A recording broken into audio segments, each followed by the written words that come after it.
Halo Sobat LifeGen, berjumpa lagi bersama saya Rai dari Life Changer Generation. Kali ini saya akan membahas 3 tips bagaimana memilih asuransi supaya Sobat LifeGen tidak rugi dan yang pastinya klaimnya itu dibayarkan. Sebab banyak sekali pertanyaan datang kepada kami, gimana sih caranya memilih asuransi yang pastinya menguntungkan dan klaimnya dibayar, dan tidak sedikit pula yang menanyakan apakah BPJS Kesehatan atau BPJS Tenaga Kerja yang mereka punyai itu cukup untuk dijadikan asuransi, sehingga tidak perlu lagi asuransi tambahan. Well, saya akan bahas satu persatu. Tapi sebelum itu, kita mau nyamain frekuensi dulu nih teman-teman. Menyamakan pola berpikir kita mengenai namanya asuransi. Ibarat kata seperti ini. Ketika orang membeli sebuah produk atau jasa, pasti ada banyak motivasinya. Saya ambil contoh misalkan memberi sebuah mobil. Ada sebagian orang yang mengutamakan kenyamanannya dan tidak sedikit orang yang mengutamakan profitnya. Maksudnya bagaimana? Profit dalam artian misalkan bensinnya lebih irit, atau suku cadangnya terjangkau harganya, atau ada juga yang mementingkan perawatannya lebih gampang. Well, sama-sama membeli mobil, namun tujuannya berbeda. Lalu contoh yang kedua, mengapa bank menggunakan jasa security atau jasa keamanan? Karena tujuannya ingin memberikan rasa aman atau peace of mind. Begitu juga yang namanya asuransi. Oke, sebelum saya mengenal perencana keuangan dan investasi, saya cuma tahu mengatur uang dan menabung. Di 2 tahun yang lalu, yaitu tahun 2019, kebetulan om saya terkena usus buntu. Saat itu billing tagihan untuk tindakan dan rawat inapnya mencapai 80 jutaan.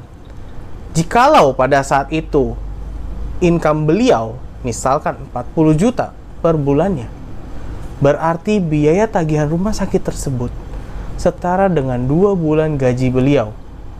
Apakah kamu saat ini yang menonton video kali ini rela keluar uang sebesar itu untuk dibayarkan atau diberikan kepada rumah sakit?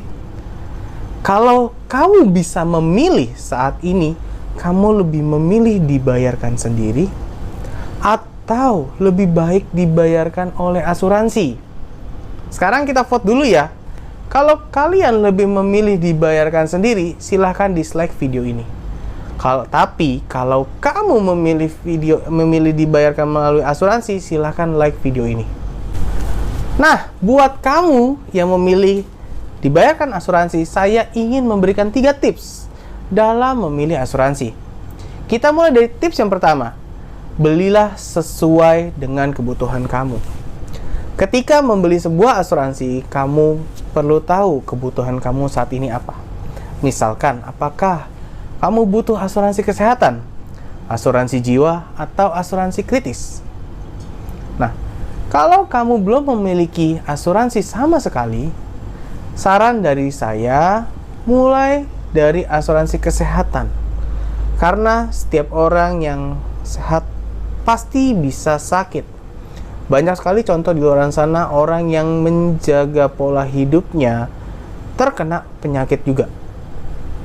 Asuransi kesehatan untuk saat ini sudah memiliki manfaat yang jauh lebih bagus dibandingkan dari asuransi sebelumnya, yaitu bisa cover perawatan rumah sakit sesuai tagihan, baik itu sakitnya ringan, sedang, maupun sakit kritis, dan itu semua secara cashless.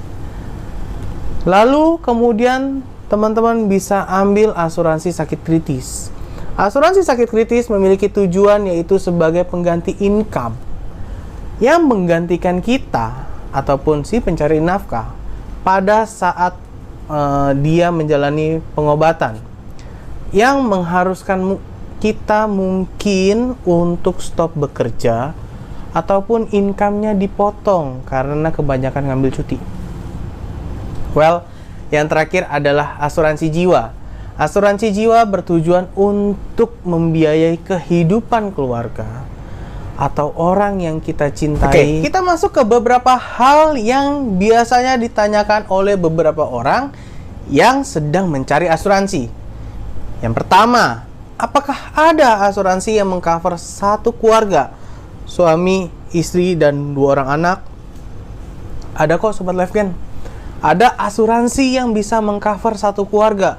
Bahkan ketika si pencari nafkah terkena penyakit kritis ataupun meninggal dunia, asuransi tersebut, satu keluarga tersebut akan menjadi gratis alias free. Namun tetap dilindungi sampai seumur hidup nasabah ini. Yang kedua, apakah ada asuransi yang murah? Pada dasarnya, penentuan besar kecilnya premi tergantung dari beberapa aspek, yaitu gender, pria atau wanita. Biasanya kalau pada pria itu asuransi jiwanya lebih tinggi. Sementara kalau asuransi sakit kritis, biasanya wanita yang lebih tinggi preminya. Karena kenapa? Wanita itu resikonya lebih tinggi. Selain itu juga pengaruh faktor usia tertanggungnya. Semakin muda ya semakin murah. Lalu faktor resiko pekerjaannya. Ada beberapa golongan pekerjaan yang memiliki resiko yang tinggi. Pengaruh merokok atau tidak. Dan yang terakhir adalah pengaruh riwayat kesehatannya. Murah atau tidaknya asuransi itu relatif, tergantung dari besaran premi dan manfaat yang didapatkan. Saya ambil contoh, apabila ada di sebuah perusahaan A, seorang pria usia 35 tahun tidak merokok dan dia menyetor per bulannya 3 juta per bulan, beliau mendapatkan uang santunan jiwa sebesar 1 miliar, uang santunan sakit kritis sebesar 1 miliar, lalu santunan kecelakaan sebesar 1 miliar, dan santunan catatan total sebesar 1 miliar. Selain itu juga dapat fasilitas rawat inap, kartu rumah sakit yang berlaku di seluruh Asia kecuali Singapura, Hong Kong, Jepang, dibayarkan sesuai tagihan dengan limit per tahunnya sebesar 15 miliar. Selain itu juga dapat fasilitas pembebasan premi apabila si nasabah terdiagnosa 1 dari 49 kondisi kritis. Menurut saya ini murah banget. Dengan 3 juta sebulan setara dengan 100 ribu rupiah per harinya, manfaat yang diberikannya itu sudah sangat lengkap. Kita masuk ke pertanyaan ketiga yang banyak ditanyakan orang, yaitu apakah perlu membandingkan produk? Well, membandingkan produk dari perusahaan asuransi A, B, C boleh-boleh saja, asalkan Sobat LiveGen tahu apa yang dibandingkannya. Karena banyak orang kelamaan membandingkan produk. Dan cilakanya mereka tidak tahu jelas apa yang dibandingkan karena kekurang pahamannya akan istilah-istilah yang tidak awam dalam ilustrasinya tersebut. Pada akhirnya ya nanti-nanti saja. Kita masuk pertanyaan yang keempat, yaitu kapan yang tepat untuk membeli sebuah asuransi. Mungkin Sobat LiveGen pernah dengar nih istilah sedia payung sebelum hujan. Nah, asuransi itu dibeli saat kita masih belum butuh. Dan pada saat kita butuh, malah asuransi itu nggak bisa kita beli. Asuransi kesehatan bisa kita beli pada saat kita belum sakit. Sementara asuransi kritis, asuransi sakit kritis, bisa dibeli sebelum terdiagnosa sakit kritis. Dan tentunya kalau asuransi jiwa bisa kita beli sebelum kita meninggal dunia. Nah, kalau kamu saat ini masih hidup dalam keadaan sehat dan belum memiliki asuransi, saat inilah waktu yang tepat untuk membeli asuransi. Nah, kita masuk ke tips yang kedua. Belilah asuransi di agen yang sudah berpengalaman. Kenapa sih harus membeli dengan agen yang sudah berpengalaman? Karena mereka sudah mengerti kebutuhan kita. Mereka lebih mendalami produknya dan yang pastinya mereka tahu bagaimana cara proses klaimnya. Oke, kita masuk ke tips yang terakhir, yaitu tips ketiga. Agar klaim dapat dibayarkan, maka belilah asuransi pada perusahaan asuransi yang terpercaya. Seperti yang dikatakan di awal, bagaimana caranya supaya klaim itu dapat dibayarkan? Jadi, menurut pengalaman kami, selama ini klaim bisa tidak dibayarkan karena beberapa faktor berikut ini. Yang pertama, nasabah tidak mengambil produk tersebut namun merasa memiliki produk tersebut.